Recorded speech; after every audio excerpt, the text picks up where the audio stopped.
యేసుక్రీస్తు నామములో మీ అందరికీ కూడా నా హృదయపూర్వకమైన వందనాలు తెలియజేసుకుంటున్నాను. చాలా సంతోషం. క్రైస్తవ్యం అంటేనే ఎక్కువగా ఎలాంటి అవగాహన కలిగి ఉంటున్నామండి. యేసుక్రీస్తు వారి దగ్గరికి రావటం అంటే ఏమి అనుకొని వస్తాము. ప్రపంచంలో ఉన్న ప్రజలు ఎక్కువగా యేసుక్రీస్తు వారి దగ్గరికి వచ్చే విధానం ఎలా ఉంటుందంటే, యేసుక్రీస్తు వారు ఆశీర్వదిస్తాడు, స్వస్థపరుస్తాడు, అలాగే ఇక ఎన్నో సమస్యల నుంచి విడుదల దయచేస్తాడు అనే ఆలోచనతో మనం ఎప్పుడు ఉంటామన్నమాట. అది ఖచ్చితంగా జరిగింది. ఎందుకంటే మనకి లేఖనాలు సెలవిస్తున్నాయి కదా, నమ్ముట నీ వంతైతే నమ్మువానికి సమస్తము సాధ్యమేనని. నేను మొన్నటి దినాన్ని కూడా మనం మాట్లాడుకున్నాం. యేసుక్రీస్తు వారి దగ్గరికి వచ్చి మనము చిన్న సంఘటనలే అడుగుతున్నాం అనమాట. చిన్న విషయాలకే ప్రాముఖ్యంగా ఎంచుకొని వాటి వరకే పరిమితం అవుతూ వాటినే ఎక్కువ అడుగుతాం వలన అసలైనది తెలుసుకోలేకుండా ఉన్నామన్నమాట. మనకి ఏమి ఇవ్వాలనుకున్నాడో, మనల్ని ఎలా ఆయన రక్షించాలనుకున్నాడో అనే దాన్ని మర్చిపోయి మనం అడిగే పనిలోనే ఎక్కువగా ఉండటం వల్ల మనకి ఏమి కూడా తెలియకుండా పోయిందన్నమాట. ఒక మాట ఉంటుంది కదా, ఈ రోజున మనం ఈ సీజన్లో యేసుక్రీస్తు వారి పుట్టుకలో ఉన్న కొన్ని క్యారెక్టర్స్ని మనము పరిచయం చేసుకుంటే గనక తెలుస్తూ ఉంటుంది అనమాట. ఎందుకంటే ఇది సీజన్ కదా, అప్పుడు మనం ఒక పాట నేర్చుకున్న వారం అవుతాం అని మనం ఈ మధ్యకాలంలో కొన్ని నేర్చుకుంటూ వస్తున్నాం. ఈరోజు యేసుక్రీస్తు వారిని ఆ గర్భాన మోసిన మరియమ్మని ఈరోజు తెలుసుకుందాం అనమాట. మరియమ్మ గురించి తెలుసుకుందాము. అయితే లూకా సువార్త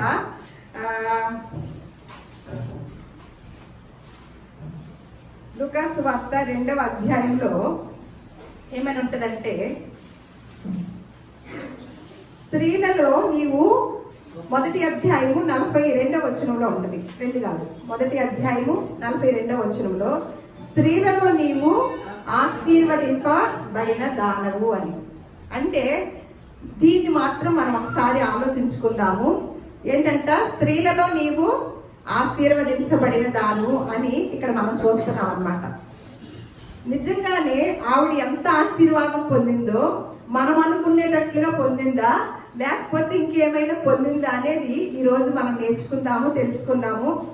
మనం కూడా అంతేనండి. బయట ప్రపంచంలో మనకు కూడా అదే పరిచయం అయింది. మీరు దేవుని సన్నిధానానికి వస్తే మీరు ఆశీర్వదించబడతారు అని మనము కూడా అదే తెలుసుకొని ఉన్నాం. అలాంటప్పుడు మనము మన యొక్క దైనందిన జీవితంలో వ్యాపారాలు చేసిన, అలాగే ఏదైనా ఉద్యోగాలు చేసిన, కొన్ని వాటిని పెంచుకుంటున్నా, అవన్నీ కూడా మనకి అభివృద్ధి పొందించాలని, మనల్ని దినదినము కూడా ఒక మెట్టు ఎదగాలని ఉద్దేశంతో ఆశ కలిగి మనం చేసే ప్రతి ప్రయత్నంలో కూడా అదే భావాన్ని కలిగి ఉంటామన్నమాట.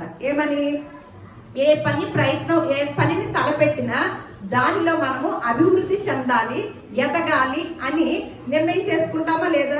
లేదు, ఎందుకు ఒక మొక్క వేసామనుకోండి, లేదు ఒక పశువుని పెంచాము, లేదు కొన్ని జీవరాశులు పెంచుతున్నాం, వాటిలో మనము ఆ ఫలాల్ని చూడాలని, వాటి ద్వారా అభివృద్ధి పొందాలని చూస్తూ ఉంటాం కదా. మరి అలాగే మన పుట్టిన బిడ్డలు మనము దినదినము కూడా వారి వయసు వచ్చిన కొలది కూడా ఎదగాలని కోరుకుంటామా? 40 ఏళ్ళు వచ్చినా కూడా 5వ సంవత్సరము 6వ సంవత్సరం ఉన్న పిల్లల్లాగే ఉండాలని కోరుకుంటున్నామా అండి? మన పుట్టిన బిడ్డలు ప్రతి సంవత్సరానికి కూడా సంవత్సరాలకు తగ్గ ఎదుగుదలని చూడాలని మనం ఆశిస్తున్నాం. అర్థమైందా? అలాగే మనం చేసే ప్రతి పనిలో కూడా, ఏదైనా వ్యాపారం చేసినప్పటికీ, ఉద్యోగం చేసినప్పటికీ, ఎక్కడేసాము గొంగళి అని అంటే అక్కడే ఉన్నట్లుగా మన ప్రయత్నాలు ఉంటాయా అండి? ఎలా ఉంటాయి? చాలా సంవత్సరానికి కూడా మేము అభివృద్ధి చెందాలి, ఇంకంతకంతకు మేము సంపాదించుకోవాలి, అంతకంతకు మేము ఎదగాలి అని ఎప్పుడు కూడా మన యొక్క భావం ఇలాగే ఉంటుంది అనమాట, అన్ని విషయాల్లో. మరి దేవుని విషయంలోనండి ఏం కోరుకుంటున్నాము? దేవుని విషయంలో దేవుని నమ్మి ఎన్ని సంవత్సరాలు అవుతుంది మనము? మరి ఆ సంవత్సరాలకు తగ్గట్లుగా మనం ఎదుగామా అని ఒకంత పరిశీలన చేస్తే ఎవరికి వారికి తెలుస్తుంది అంటారా? ప్రతి దానిలో భూలోకంలో ఉన్న ప్రతిదీ కూడా, ప్రతి దాంట్లో కూడా మనము అన్ని విషయాల్లో ఎదగాలి. అలాగే మన బిడ్డలు కూడా వయసు యందును కూడా ఎదగాలి, అన్ని విషయాల్లో ఎదగాలి అన్నప్పుడు మనము భక్తి విషయంలో ఎందుకు అంత అశ్రద్ధ అవుతున్నాము? ఎదిగిన వారు ఏ విధముగా ఆలోచిస్తారు అనేది ఒక ఎంత ఆలోచన చేస్తే మనం ఎదుగు ఇప్పుడు ఎలా ఉందో దేవుడి యొక్క లేఖనాలు ఏమని తెలియజేస్తున్నాయో ఒకసారి ఎఫెసీయులకు రాసిన పత్రిక 4వ అధ్యాయము 11వ వచనము నుంచి 12వ వచనము నేను చదువుతాను. మనమందరము విశ్వాస విషయములోను దేవుని కుమారుని గూర్చిన జ్ఞాన విషయములోను ఏకత్వము పొంది సంపూర్ణ పురుషులు మగు వరకు, అనగా క్రీస్తునకు కలిగిన సంపూర్ణతకు సమానమైన సంపూర్ణత కలవారు మగు వరకు ఆయన ఇలాగూ నియమించును. మన 15వ వచనం చదువుదాం. ప్రేమ కలిగి సత్యము చెప్పుచు క్రీస్తు వలె ఉండుటకు మనం అన్ని విషయములలో ఎలా ఉండాలంట? ప్రేమ కలిగి ఏంటంటే ఇందులో సత్యము చెప్పుచు క్రీస్తు వలె ఉండుటకు ఏంటంట? మనం అన్ని విషయములలో ఎదుగుదాము. అంటే భౌతిక సంబంధమైన విషయాల్లో రాశారు ఇక్కడ. ఎందులో ఎదగాలంట అండి? క్రీస్తు ప్రేమను చూపిస్తూ సత్యము చెప్తూ ఎలా ఉండాలంటే ఎవరిని పోలి చెప్తున్నారు? క్రీస్తు వలె. మరి మనం ఎదిగామా అంత స్థాయికి? లేదు. ఇంకా మొదటిలోని ఆరంభ దినాల్లో ఉన్నట్లుగానే అత్యుత్సాహంతో అదే సందడితో ఉన్నామా అండి? మనం పాటలు పాడుతున్నాం కదా, బెత్లెహేములో సందడి అని ఎవరో రచించారు, అందరూ పాడుకుంటారు ఈ నెలంతా కూడా, ఈ మాసంలో. బెత్లెహేములో సందడ ఉందండి, లేదా ఆ బెత్లెహేములో సందేశం ఉందా? ఒక ఇంత ఆలోచించండి. బెత్లెహేములో సందడి ఉందా, సందేశం ఉందా అండి? మరి ఆ సందేశాన్ని, మరి ఆ యొక్క పరమార్థాన్ని ఎంతవరకు తెలుసుకుంటున్నామండి? మనం ఇక్కడేమో చదువుకున్నాము, ఎదగాలని ఉంది. అంటే ప్రతి దానిలో ఎదుగుతున్న మనము భౌతికంగా మరి ఆధ్యాత్మికంగా ఎందుకు ఎదగలేకపోతున్నాము? ఇందాకే చెప్పుకున్నాం కదా, ఆ మనిషికి ఆ జబ్బు ఎలా తగ్గిందంటే ఎవరి మీద మనసు పెట్టారు? తనకున్న అనారోగ్యాన్ని మర్చిపోయి అకస్మాత్తుగా వచ్చిన వ్యక్తి, నాకు అనారోగ్యం వస్తే చూడడానికి వచ్చిన వ్యక్తి పడిపోవటం వలన ఈ మనిషికి ఏం కలిగింది? వెంటనే ఆయన అనారోగ్యం మర్చిపోయి కంగారు పుట్టి ఆ మనసంతా, ఆ ధ్యాస అంతా ఎవరి మీద పెట్టారు? ఆయన ఊహించకుండా, ఆ ఊహించని పరిణామం జరిగేసరికి వెంటనే తన మనసుని, ఆ దృష్టిని ఆయన మీద పెట్టేసరికి తనలో ఉన్న అనారోగ్యం ఏమైంది? పోయింది. మరి మనము దేని మీద దృష్టి పెడుతూ దేనిలో ఎదుగుతున్నాము అనేది ఆలోచించితే మనకి ఏమి కావాలో కూడా తెలుస్తుంది అన్నమాట. యేసుక్రీస్తు వారి గురించి ఎన్నో ప్రవచనాలు చెప్పబడింది. ఆయన ఎక్కడ పుడతాడో చెప్పబడింది, ఎవరి గర్భాన పుడతారో చెప్పబడింది, ఆయన ఎందుకు పుట్టాల్సి వచ్చిందో చెప్పబడింది అన్నమాట. ఒక ఇంత అసలు ఎక్కడ పుడతాడో చెప్పడం చూద్దాము. చూసి మరలా మరియ గారి దగ్గరికి వచ్చి ఆవిడ పొందిన ఆశీర్వాదం ఏదో చూద్దాం అన్నమాట. ఆయన ఎక్కడ పుట్టాలో చెప్పిన దాన్ని మీకా గ్రంథము 5వ అధ్యాయము 2వ వచనం చూద్దాం. మీకా గ్రంథము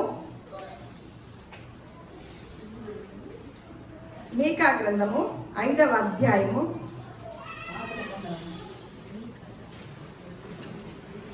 ఎన్నో పేజీ అండి? 5వ అధ్యాయము 2వ వచనం.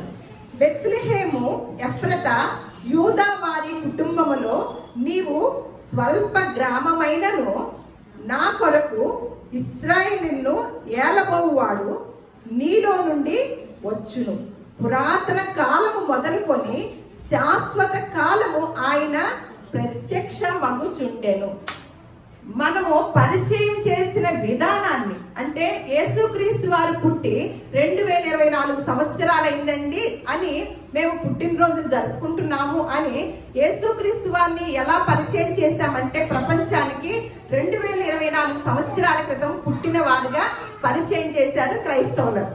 కానీ ఒక మరి ఆయన వచ్చిన పని ఏంటో కూడా మర్చిపోయి మరీ ఈ మాసంలో అయితే సందడిగా చేసుకుంటున్నారనమాట.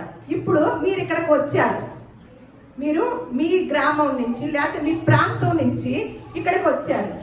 ఏమైనా పని నిమిత్తం వచ్చారా, ఏదో యథాలాపంగా వచ్చేసారా? ఎందుకు వచ్చారు?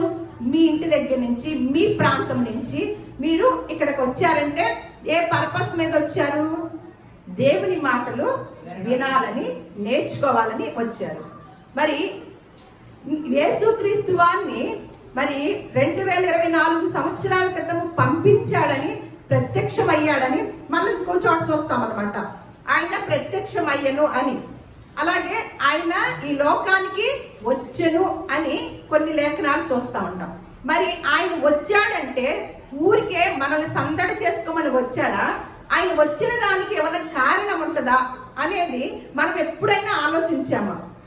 మనం ఒక ఊరు వెళ్ళాలన్నా, మనం ఒక పని నిమిత్తము ఒక ప్రయాణం మొదలు పెట్టుకుంటాం కదా. మన కుటుంబాల్లో ఉన్న పనుల కొరకు మనం వేరే ప్రాంతాలకు వెళ్ళినప్పుడు ఆ పని కొరకేగా ఆ ప్రాంతాలకు వెళ్తాం. ఆ పనిని ముగించుకొని మనం గృహాలకు వస్తాం కదా. మరి మనకేమన్నా అలా ఒక అడుగు ముందుకేసినప్పుడు ఒక పనిని కేటాయించుకొని వెళ్తున్న మనము మరి యేసుక్రీస్తు వారు ఆ పరలోకాన్ని వదిలి ఆ దేవునితో కూడా ఉండాల్సిన పరిస్థితి ఉన్నప్పటికీ కూడా ఆ లోకంలో ఉన్న ఆ భాగ్యాన్ని అంతటిని కూడా వదిలి మరి భూలోకానికి ఆయన రావటానికి కారణం ఏంటా అని ఎప్పుడైనా మనం ఆలోచిస్తున్నామా? ఎంత గొప్పగా ఉంటది ఆ కారణము. మనం ఊహించినట్లుగా చిన్నగా ఉంటదా, చాలా అద్భుతంగాను ఆశ్చర్యంగా ఉంటదా అనేది ఒక ఇంత ఆలోచన చేస్తే చాలా ఆశ్చర్యంగా ఉంటది అనమాట. ఇక్కడ ఎక్కడ పుడతాడు అని మరి క్రీస్తు శకము మన క్రీస్తు పూర్వమే మన పాత నిబంధన గ్రంథంలో రాయబడి ఉందన్నమాట. ఏమని? బెత్లెహేము అనే ఎఫ్రతా యూదా వారి కుటుంబంలో ఏమిటంటే నీవు స్వల్పమైన గ్రామాన్ని ఎంచుకోవటము. అలాగే మరియ గారిని కదా, మరియ గారు కూడా ఎలాంటి ఆవిడ? చాలా పేద కుటుంబంలో నుంచి వచ్చిన వ్యక్తి. మరి దైవ తనయుడై ఉండి ఆ పరలోక అక్కడ ఉన్న గొప్ప ఆధిక్యత కలిగి తండ్రి రొమ్మున ఆనుకొని ఉండి సింహాసనాసీనుడైన ఆ కుమారుడు మరి ఈ భూలోకానికి వచ్చినప్పుడు గొప్పవారిని ఎంచుకోవాలి కదా. మరి అలా పేదవారిని, అలాగే ఇక్కడ ఏమని అంటున్నాడు? అసలు గ్రామం కూడా, ఆ గ్రామాన్ని కూడా ఏమని వర్ణిస్తున్నాడండి?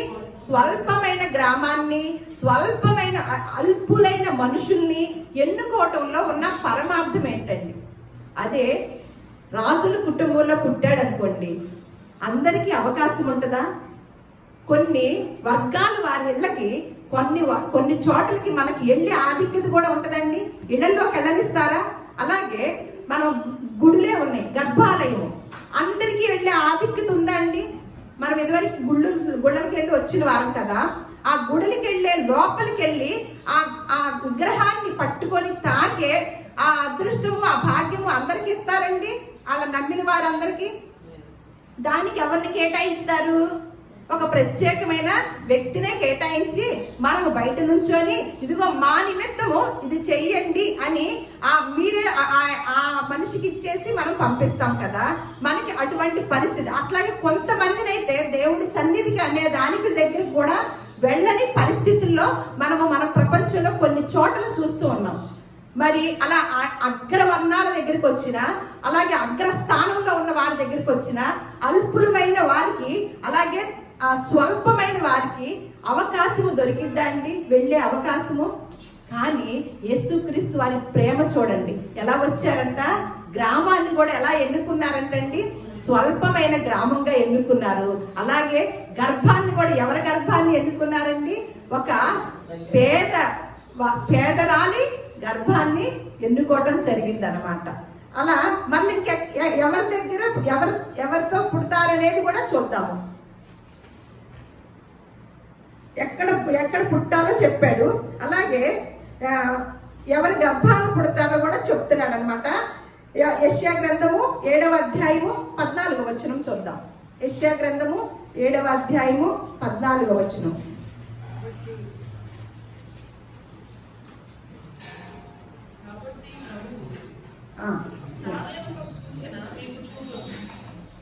ఆలకించు చూడి కన్యక గర్భవతి అయి కుమారుని కని అతనికి ఇమ్మానుయేలు అని పేరు పెట్టెను. అంతవరకేనండి. ఏమంటున్నాడండి ఇక్కడ? ఎవరంటండి? ప్రభువు తానే ఒక సూచన మీకు చూపును, ఆలకించుడి. కన్యక గర్భవతి అయి కుమారుని కని అతనికి ఇమ్మానుయేలను పేరు పెట్టబడింది. మరి కన్యనే ఎందుకు అవ్వాలండి?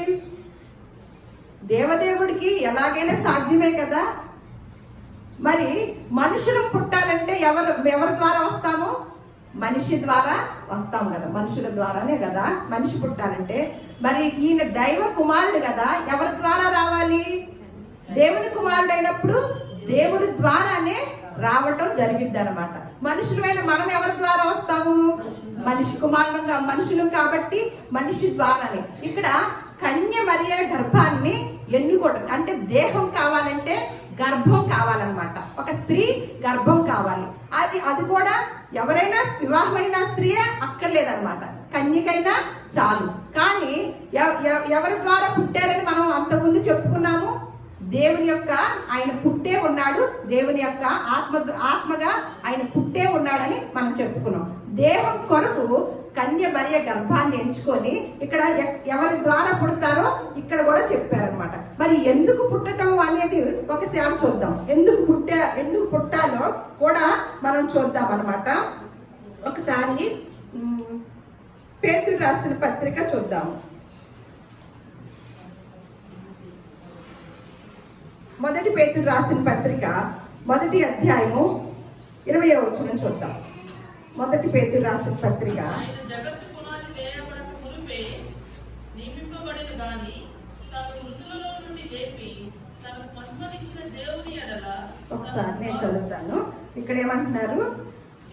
ఆయన జగత్తు పునాది వేయబడక మునిపే నియమింపబడిను గాని తన్ను మృతులలో నుండి లేపి తనకు మహిమనిచ్చిన దేవుని ఎడల తన ద్వారా విశ్వాసులైన మీ నిమిత్తము కడవరి కాలముల యందు ఆయన ప్రత్యక్ష పరచబడెను.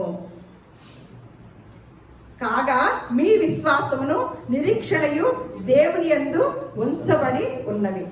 ఎందుకు వచ్చారంటండి? ఆయన తనకు మహిమనిచ్చిన దేవుని ఎడల తన ద్వారా విశ్వాసులైన మన నిమిత్తము కడవరి కాలమునందు ఆయన ఎలా వచ్చాడంటే పుట్టాడనుందా? ప్రత్యక్షమాయను. ఏంటి ఇలా ప్రత్యక్షమయ్యావు? ఇప్పుడే మొన్న సులోచన చెబుతుంది అనమాట. మేము తలుపు తీసేసరికి డింపు ప్రత్యక్షమయ్యాడని. అట్లా ఎక్కడి నుంచి వచ్చాడు?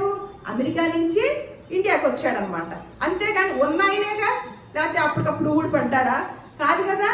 ప్రత్యక్షమాయను అంటే యేసుక్రీస్తు వారు ఎప్పుడు ఉన్నారంటే జగత్తు పునాది వేయబడక ముందే ఉన్న ఆయన అన్నమాట. మన వాళ్ళు అంటారు, ఎన్నో చెప్తా ఉంటారు మిగతా వారు, అంటే దేవుణ్ణి వ్యతిరేకించే వారు, మీ దేవుడు 2024 సంవత్సరాల క్రితమే కదండి పుట్టినవాడు, అసలు అంతకుముందు బోల్డ్ మంది దేవుళ్ళు ఉన్నారు, మేము ఈయన్నే దేవుడుగా అనుకోవాల్సిన అవసరం ఏముంది అని ప్రశ్నలు వేస్తూ ఉంటారు. ఇందాక అన్నారు తెలివి ఎలా ఉంటదంట, ఎక్కడ ఉంటది? మోకాళ్ళగా ఉంటుంది అనమాట. అంటే ఇక్కడ పరిశుద్ధ గ్రంథం ఏమని చదివిస్తుంది? ఆయన సృష్టి ఆరంభంలో, మన సామెతలో చదువుకున్నాం, సృష్టి ఆరంభంలోనే ఆయన ఉన్నాడు. జగత్తు పునాది వేయబడక ముందే ఆయన ఉన్నాడు. కానీ 2024 సంవత్సరాల క్రితము ఒక పని నిమిత్తము, ఒక పుణ్య కార్యము నిమిత్తము ఆయన ఇక్కడికి ప్రత్యక్షమయ్యాడు. ఆయన రావటం జరిగింది, ఆయన వచ్చాడనమాట.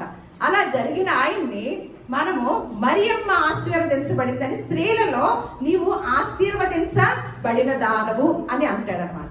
అన్నప్పుడు మనము మన దృష్టిలో ఆశీర్వాదాలంటే ఎలా ఉంటాయండి? ఇళ్ళు, పొలాలు, ఉద్యోగాలు, ఇంకా బోల్డ్ కదా ఆశీర్వాదాలంటే. మరి మరియమ్మ గారికి ఏం ఆశీర్వాదాలు వచ్చినాయో, ఆయన గర్భాన పడిన మొదలుకొని ఏం ఆశీర్వాదాలు వచ్చినాయో చూద్దాము. ఒకంత లూకా సువార్త 1వ అధ్యాయము 26-28 చూద్దాము. ఆవిడకి ఎలా దేవదూత ఎలా చెప్పిందో. లూకా సువార్త 1వ అధ్యాయము 6వ నెలలో దేవదూత గలిలయలో గలిలయ నజరేతు అనే ఊరిలో దావీదు వంశస్థుడైన యోసేపును ఒక పురుషునికి ప్రధానము చేయబడిన కన్యక యొద్దకు దేవుని చేత పంపబడెను.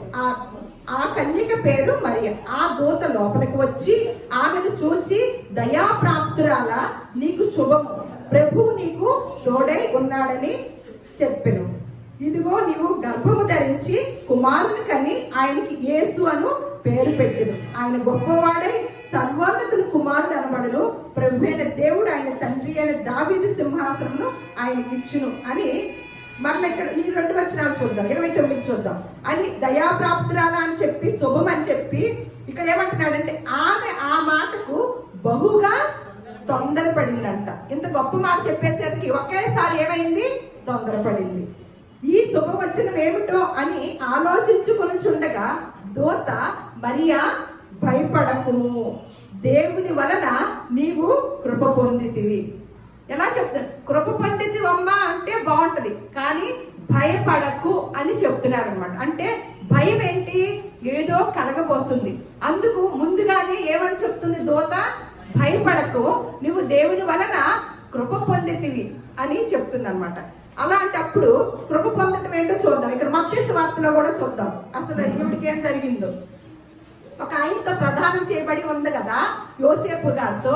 మరి ఈ మాట యోసేపు గారికి తెలిసింది అనుకోండి. ప్రధానం చేయబడిన కన్యకకు ఈ దేవదూత వచ్చి, నీ గర్భాన యేసు అనే ఆయన పుడతారు, నేను కనికరింపబడతావు అని సెలవిచ్చింది. ఆవిడ మొత్తానికి ఆ మాటను స్వీకరించింది. కానీ మరి తనకి ప్రధానం చేయబడిన యోసేపు గారు ఏమనుకుంటారండి? స్వీకరిస్తాడా? నాకు పెళ్లి కాకముందే ఆ గర్భం వచ్చిన ఆ యొక్క కన్యను నేను ఎలా చేసుకుంటాను అని ఆ దినాల్లో మోషే కాలంలో ధర్మశాస్త్రం ఉండేదండి. ఏమనంటే భార్య వ్యభిచారంతో గనక వ్యభిచారం చేసిన స్త్రీగా భార్య ఉన్నప్పుడు ఆ భార్యను ఏం చేయాలంటే రాళ్లతో కొట్టి చంపాలి అనే ఒక ధర్మశాస్త్రంలో ఒక నియమం అనేది ఉండేదన్నమాట. వాళ్ళు ఆ ధర్మశాస్త్ర కాలంలో వాళ్ళకి ఉన్నది కాబట్టి అప్పుడు ఏం చేయాలి? యోసేపుకి ఎంత భయం వేయాలండి. అమ్మో, నేను చేర్చుకున్నా నా చుట్టూ ఉన్నవారు ఏమంటారు? నీవు మొన్ననే కదా మీకు ప్రదానం చేయబడింది, నీ భార్య గర్భవతి అయింది కదా, ఎలాగూ అని వెంటనే ఏదో వ్యభిచారం చేయబడింది కాబట్టి నీ భార్యని ఏం చేయాలి? కాబోయే భార్యని రాళ్లతో కొట్టి చంపాలి అని చెప్పాల్సి వచ్చింది అనమాట. మరి ఆ వ్యక్తికి భయం వేసేసి ఏం చేయబోతున్నాడంటే ఇక్కడ మత్తయి సువార్త 1వ అధ్యాయము 18వ వచనం. యేసుక్రీస్తు జనన విధమేమట్లనగా ఆయన తల్లి అయిన మరియా యోసేపునికి ప్రదానం చేయబడిన తరువాత వారేకము కాకమునుపు ఆమె పరిశుద్ధాత్మ వలన గర్భవతిగా ఉండెను. ఆమె భర్త అయిన యోసేపు నీతిమంతుడై ఉండి ఆమెను అవమానపరచనొల్లక రహస్యముగా ఆమెను విడనాడ ఉద్దేశించి అతడు ఈ సంగతుల గురించి ఆలోచించుకొనుచుండగానేనంట. అంటే లోపల ఆలోచించుకుంటున్నాడు అనమాట. నీతిమంతుడు కాబట్టి బహిరంగం చేయకూడదు, ఈ వ్యక్తిని ఏం చేయాలంటే మెల్లగా రహస్యంగా వదిలేసుకుందాం అని ఎప్పుడైతే ఆలోచన కలిగిందో వెంటనే ఎవరికి తెలిసింది? ఆలోచన పుట్టక ముందే తెలిసిన వాడెవరు? దేవుడు అనమాట. వెంటనే దేవదూత అంటే వచ్చి, ఇదిగో ప్రభు దూత స్వప్నమందు అతనికి ప్రత్యక్షమై, దావీదు కుమారుడైన యోసేపు, నీ భార్య అయిన మరియను చేర్చుకొనుటకు భయపడకు, ఆమె గర్భము ధరించినది పరిశుద్ధాత్మ వలన కలిగినది, ఆమెకు ఒక కుమారుని కలును, తన ప్రజలను వారి పాపముల నుండి ఆయనే రక్షించును గనుక ఆయనకు యేసు అను పేరు పెట్టు. ఎప్పుడైతే దేవదూత దేవదూత ద్వారా చెప్పబడిందో వెంటనే యోసేపు ఏం చేశారు? ఇక మరి వినాలి కదా, దేవుడు చెప్తే ఏముంటది? విన్నాడు అనమాట. అంటే వాళ్ళ పరిస్థితిని, ఆ సిచ్యువేషన్ చూద్దాం. బెత్లెహేములో ఏం జరుగుతుందో ఆ సిచ్యువేషన్ మనం గమనించుతున్నాం అనమాట. ఈ కాబోయే భార్యాభర్తలు ఇద్దరు కూడా ఎంత బాధని అనుభవించారో. ఎందుకండి? ఈ లోక రక్షకుడిని మోసే విషయంలో, ఈ లోక రక్షకుడిని భూలోకానికి మనకు అందించే విషయంలో ఎంత ఇబ్బంది పడ్డారో, ఎంత ఏ రకంగా ఆశీర్వదించబడ్డారో ఇక్కడ సిచ్యువేషన్ అంతా గమనించుతూ ఉంటే ఆ బెత్లెహేములో ఎటువంటి సందడి జరిగిందో మనకి గమనించుతాం అనమాట. అలా కలిగింది కదా. మరి మొత్తానికి వచ్చేసారు, ఇద్దరు కలిశారు, వేరే చోటకి వెళ్ళమన్నారు, అక్కడికి వెళ్ళటం జరిగింది. అక్కడ ప్రజా సంఖ్య రాయటం జరుగుతుంది. మళ్ళా 8 రోజుల పసి శిశువుని మళ్ళీ ఎక్కడికి తీసుకొచ్చారు? దేవాలయంలోకి తీసుకురావటం జరిగింది. అక్కడ సుమియోన్ అనే ప్రవక్త ఉన్నప్పుడు ఆ సుమియోన్ ఏం చెప్తున్నాడండి?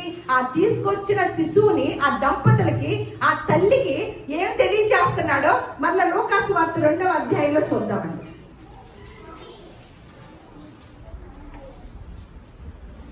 ఇదంతా కొంచెం దినాలు ఉన్నప్పుడు 8 దినాలున్న శిశువు యొక్క పరిస్థితి అనమాట. ఆ పరిస్థితి, ఆ సందర్భం అంతా ఎక్కడైనా మనకి సందడి కనపడుతుందేమో చూద్దాం. ఇక్కడ ఏమంటున్నాడు? సుమియోను వారిని దీవించి, ఏమని దీవించుతున్నాడో చూడండి. లూకాసు వార్త 33 చూద్దాం. యోసేపును ఆయన తల్లియు ఆయన గురించి చెప్పబడిన మాటలు విని, అంటే యేసుక్రీస్తు వారి గురించి ముందు చెప్పడం జరిగింది సుమియోను. ఆ మాటలు ఏంటి? 8 రోజుల శిశువుకి ఇటువంటి గొప్ప ప్రవచనాలు చెప్తున్నారా ఈయన? ఈ శిశువు తర్వాత కాలంలో అన్ని జనులకి వెలుగుగా ఉంటాడా అని ఆ మాటలు విని ఆశ్చర్యపడుతున్నారంట. ఆశ్చర్యపడంగానే వెంటనే మళ్ళా వీళ్ళకి, ఆ తల్లికి చెప్తున్న మాట ఇక్కడ చూస్తున్నాం అనమాట. ఏమని అంటున్నాడంటే, సుమియోను వారిని దీవించి, ఇదిగో అనేక హృదయ ఆలోచనలు బయలుపడినట్లు ఇశ్రాయేలులో అనేకులు పడుటకును తిరిగి లేచుటకును వివాదాస్పదమైన గుర్తుగా ఈయన నియమింపబడి ఉన్నాడు. మరియు నీ హృదయంలోనికి ఒక ఖడ్గము దూసుకొని పోగునని ఆయన తల్లి అయిన మరియతో చెప్పెను.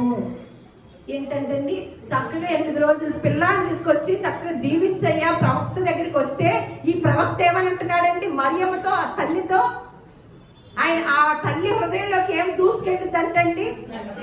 ఒక ఖడ్గము దూసుకెళ్ళిద్దంట. మనం అక్కడ 2వ అధ్యాయం ముందు ఏమిటి చదువు? 1వ అధ్యాయంలో నీవు స్త్రీలలో ఆశీర్వదించబడిన దాన్ని అని, దయాప్రాప్తురాలా నీకు శుభము, నీ గర్భాన ఒక శిశువు పుట్టబోతున్నాడు, లోక రక్షకుడు అని చెప్పినప్పుడు అంతవరకే కదా చెప్పింది, పెంచమని ఏం చెప్పలేదు కదా అని ఈ మరియ వదిలేసిందా? కనేసి వదలలేదు. ఆ శిశువుని తీసుకొని దేవాలయంలోకి, ఆ పాత కాలంలో ఏదైతే నిబంధన ఉందో దాని ప్రకారం తొలిచూలు బిడ్డని తీసుకొచ్చారనమాట. తీసుకొచ్చినప్పుడు తన బిడ్డ గురించి ప్రవచనాలు చెప్పిన తర్వాత సంతోషమే కదా, కానీ తన గురించి ఒక ప్రవచనం చెప్పినప్పుడు ఆ బిడ్డను ఎవరైనా పట్టుకుంటారా, పెంచుతారా? ఇదిగో ఈ బిడ్డ ద్వారా రాబో దినాల్లో నీ హృదయంలోనికి ఒక పూల కత్తి దూరిద్ది అంటున్నాడా? ఏమంటున్నాడు? ఒక పూలు వెళ్ళిపోతాయి అంటున్నాడు సున్నితంగా. ఏమంటున్నాడు? ఒక ఖడ్గము నీ హృదయంలోనికి వెళ్ళిద్దని, దూసుకొని వెళ్ళిద్దంట. వెంటనే కలవరం రావాలా, భయం వేయాలా ఈ మరియ గారికి? అక్కడేమన్నా ఆశీర్వదించబడిన దానము స్త్రీలలో అని చెప్పడం జరిగిందా?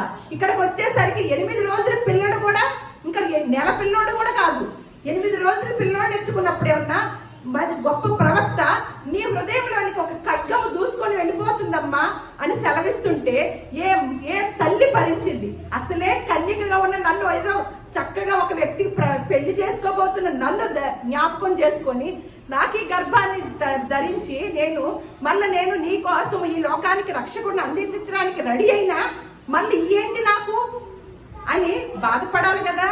మళ్ళా 12వ ఏట, యేసుక్రీస్తు వారి 12వ ఏట ఆయన వాళ్ళందరూ కలిసి యెరూషలేముకి వెళ్ళారు. వెళ్ళినప్పుడు ఏం జరిగింది అక్కడ సంఘటన అండి? దేవాలయానికి తీసుకెళ్ళినప్పుడు వారు దేవాలయంలో ఆ పనులన్నీ పూర్తి చేసుకొని వాళ్ళిద్దరు తల్లి తండ్రి వెళ్ళిపోయారు. ఈ పిల్లాడిని ఏమన్నా మర్చిపోయారు. ఈ 12 ఏళ్ల వయసున్న యేసుక్రీస్తు వారు ఎవరి దగ్గర కూర్చున్నాడండి? ఆలయంలో పెద్దల ఎదుట శాస్త్రులు, పరిసయ్యులు, జ్ఞానుల మధ్యన కూర్చొని ఆ మాటలకి, ఆ జ్ఞానులు చెప్పే మాటలకి ప్రత్యుత్తరం ఇస్తూ, ఎంతగానో చదవక్కలేదు, టైం అవుతుందని నేను గబగబా చెప్తున్నాను అన్నమాట. ఆ ప్రత్యుత్తరం ఇస్తూ, ఆ మాటలకి, ప్రశ్నలకి సమాధానాలు చెప్తూ ఎంతో జ్ఞానయుక్తంగా చెప్తుండగా అక్కడ ఉన్న జ్ఞానులు, పరిసయ్యులు, శాస్త్రులు అంతటి వారు కూడా ఈయన 12 ఏళ్ల వయసు కలిగిన బిడ్డ, మరి ఇప్పుడు 12 ఏళ్ళు కాదు, ఈ వయసు ఉన్న పిల్లలు ఎక్కడెక్కడ కూర్చున్నారండి? ఇప్పుడు చూడండి, బయట నుంచున్నారు.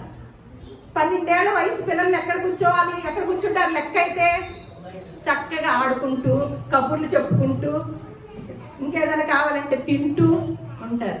కానీ యేసుక్రీస్తు వారు ఎక్కడ కూర్చున్నారంటండి? దేవాలయం. మరి 12 ఏళ్ల దాకా మరి ఎలా నేర్పించుంటదంటారు? మనమేమి నేర్పించాము?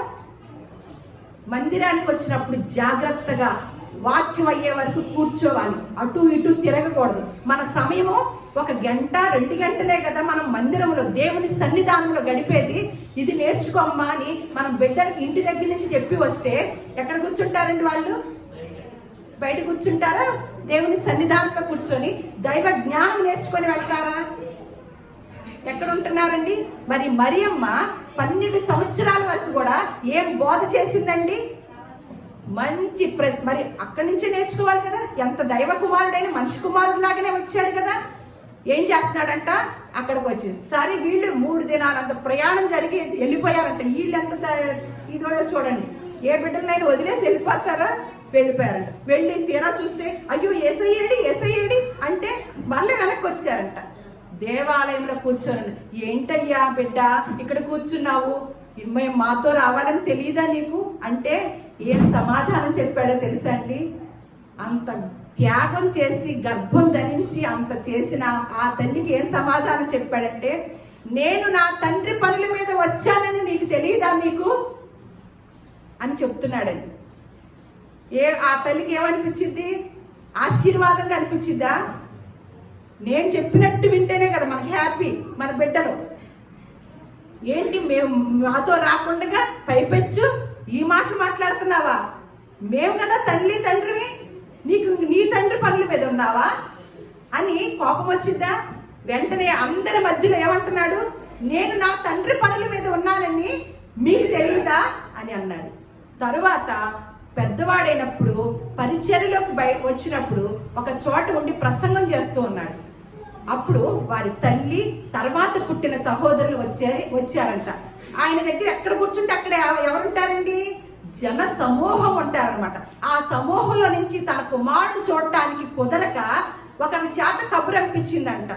అప్పుడు ఇగో మీ యేసయ్య, మీ తల్లి మీ సహోదరులు వచ్చారు, ప్రత్యేకమైన స్థానం ఇవ్వనా అని తీసుకురానా అని అన్నాడంట. ఎవరు నా తల్లి, ఎవరు నా సహోదరులు? నా తండ్రి చిత్తాన్ని నెరవేర్చేవారు, నా తండ్రి పనిని చేసేవారు ఎవరైతే ఉన్నారో వారందరూ నా తల్లి నా సహోదరులు. ఏంటి అంతమంది మధ్యలో లెక్కలేనట్టుగా మాట్లాడుతున్నావు ఏంటిరా అంటదా తల్లి? కానీ మళ్ళేమైంది? ఖడ్గం దూసుకెళ్తుంది ఒక్కొక్క మాటతో. తర్వాత ఆవిడ కళ్ళ ఎదుటే ముళ్ళ కిరీటం పెట్టారు. మన బిడ్డ ఒక బిడ్డ లోకరక్షకుడు మన గర్భాన్ని ధరించినప్పుడు మన కళ్ళ ఎదుటే హింస పడుతుంటే, బెత్లెహేములో సందడండి, హింస పడుతూ ఉంటే ఆ తల్లి ఎంత బాధపడుతుందండి. ఏంటి దేవదూతలు ఏమన్నా వచ్చి చెప్పారు, బానే ఉంది, దేవుని కుమారుడు నాకు పడుతున్నాడని నేను బానే సంతోషించాను, కానీ ఎప్పుడు చూసినా సంతోషమే లేదు. ఈ బిడ్డడు పెరుగుతున్న కొలది నాకు ఇబ్బందిగానే ఉంది, తట్టుకోలేని పరిస్థితిలో ఉంటున్నాను. సరేలే పోనీలే అని తన తండ్రి పనుల మీద ఉన్నాడని వదిలేస్తేనే ఉన్నా, ఏకంగా ఆయన్ని సిలువేస్తున్నారు, ముళ్ళ కిరీటం పెడుతున్నారు, కొరడాలతో కొడుతున్నారు అని ఆ తల్లికి ఎంత బాధ వేస్తుందండి. ఏకంగా సిలువ మరణాన్ని చూసిందనమాట. ఏమని చెప్పాడు సిమియోను? ఒక ఖడ్గము నీ హృదయంలోకి దూసుకొని వెళ్ళే రోజు ఒకటి నువ్వు చూస్తావమ్మా. మొత్తానికి సిలువ మరణం ఎక్కుతున్నాడు. ఎక్కుతూ తన ప్రియమైన శిష్యుని పిలిపించి ఇదిగో అమ్మా నీ కుమారుడు. ఎప్పుడైతే మరి మిగతా కుమారులు ఉన్నారు కదా, మరి వాళ్ళకి అప్పు చెప్పచ్చు కదా, తన తర్వాత పుట్టిన వారు ఉన్నారు కదా. కానీ ఎప్పుడైతే యేసుక్రీస్తు వారితో ఇలాంటి మాటలు జరుగుతున్నప్పుడు తన భర్త తన కుటుంబస్తులు పెద్దగా పట్టించుకున్నట్టుగా లేదండి ఆ తల్లిని. ఇంకా సిలువ మరణం అయిపోతుంటే ఆ కుటుంబ సభ్యులు కూడా దగ్గరకు వచ్చినట్టు లేదు. కానీ ఒక తల్లి వచ్చింది ధైర్యం చేసి, కుటుంబస్తులందరూ ఎల్లకెల్లా అసలు బరబ్బాను వదిలేసి ఆయన్ని ఏమంటే, నువ్వు ఆయన పక్షాన మనం ఎందుకు, మన కుమారుడైనా పర్లేదు సిలువైనా ఉండి నువ్వెందుకు వెళుతున్నావు అని, నువ్వు వెళితే ఇంటికి రావడానికి వీల్లేదు. నువ్వు అడుగు పెట్టావా అక్కడ, నీ కుమారుడు అంటూ సిలువేసే చోటకి అడుగు పెట్టావా, నువ్వు ఇంటికి వచ్చే పనే లేదు అని చెప్పేసేస్తే ఇల్లుందా, తనకి ఇల్లుందా? తర్వాత యేసుక్రీస్తు వారి సిలువ మరణం పొందాక తను ఒక ఇంటికి వెళ్ళాలన్నా, తనని ఆదరించాలన్నా ఇగో ఇలాంటి కండిషన్ పెట్టారు కదా.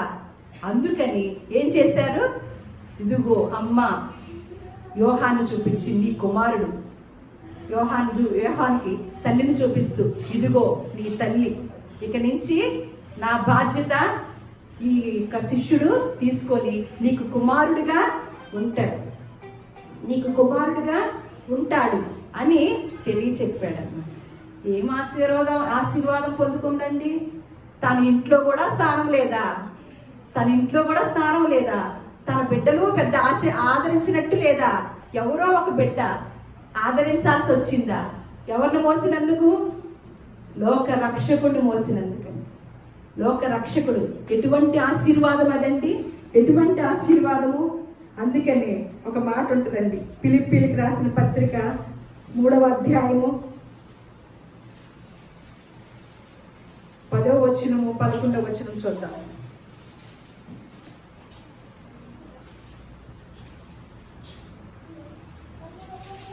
ఏ విధము చేతనైనను యేసుక్రీస్తు వారి యొక్క జనన మరణ పునరుద్ధానం గురించి గుర్తెరిగిన వాడి పౌలు గారు చెప్తున్న మాట అన్నమాట. పౌలు గారు చెప్తున్న మాట ఏమనంటే, ఏ విధము చేతనైనను మృతులలో నుండి నాకు పునరుద్ధానము కలగవలనని ఆయన మరణ విషయంలో సమానానుభవం కలవాడనై ఆయన పునరుద్ధాన బలమును ఎరుగు నిమిత్తమును ఆయన శ్రమలలో పాలువాడగుటకు ఎట్టిదో ఎరుగు నిమిత్తమును సమస్తమును నష్టముగాను వాటిని పెంటతో సమానముగా ఎంచుకొనుచున్నాడు. ఆశీర్వాదన్న ఎందులో పాలిభాగస్తుడవ్వాలనంట పౌలు గారు ఈ జనన మరణ పునరుద్ధానాల గురించి ఎరిగిన వాడే ఎలా అంట, ఆయన శ్రమలలో పాలివాడొకట ఎట్టిలో ఎరుగు నిమిత్తమును సమస్తమును నష్టముగాను పెంటతో సమానంగా ఎంచుకున్నాడు. ఈ భౌతికమైన విషయాలన్నీ కూడా దేనితో సమానంగా ఎంచుకున్నాడండి పౌలు గారు? పెంటతో. మనకి ఆశీర్వాదం అంటే ఏటిని ఆ స్థానంలో పెడతాము? ఇళ్ళు, ఉద్యోగాలు, స్థలాలు, పొలాలు, సమస్యలు ఇడిచిపోవటం, ఇవన్నిటిని కూడా ఏ లిస్టులో పెడతామండి? కానీ ఏం ఆశీర్వాదం పొందుకుందంటే లోక రక్షకుడిని ఇచ్చే ఆశీర్వాదాన్ని పొందుకుంది. ఆ లోక రక్షకుడిని మన హృదయాల్లో పుట్టించుకోవాలంటే మనం ఎప్పుడైతే నమ్మామో ఆ రోజునే మన హృదయాల్లో మనం గర్భం ధరించి పుట్టాడనమాట. పుట్టిన ఆయన్ని మనం కూడా ఆశీర్వాదంలోకి వెళ్ళామా, లేకపోతే ఇంకా లోకంలో ఆశీర్వాదాల్లోకి వెళ్ళామా? పౌలు గారు అందుకే అన్నారు, నేను క్రీస్తుని పోలి నడుచుకున్నట్లు మీరు నన్ను పోలి నడుచుకోండి అన్న ఆయన ఏమంటున్నాడు, క్రీస్తు శ్రమలలో నేను వాడినట్లుగా నేను ఉన్న వాటినన్నిటిని కూడా నష్టముతోనూ పెంటతోను సమస్త వాటిని కూడా పెంటతో సమానంగా ఎంచుకున్నాడు. ఇప్పుడున్న క్రైస్తవులు ఆయన పెంటతో సమానంగా ఎంచుకున్న వాటి వరకు దేవుని సన్నిధానానికి వెళ్తున్నారా?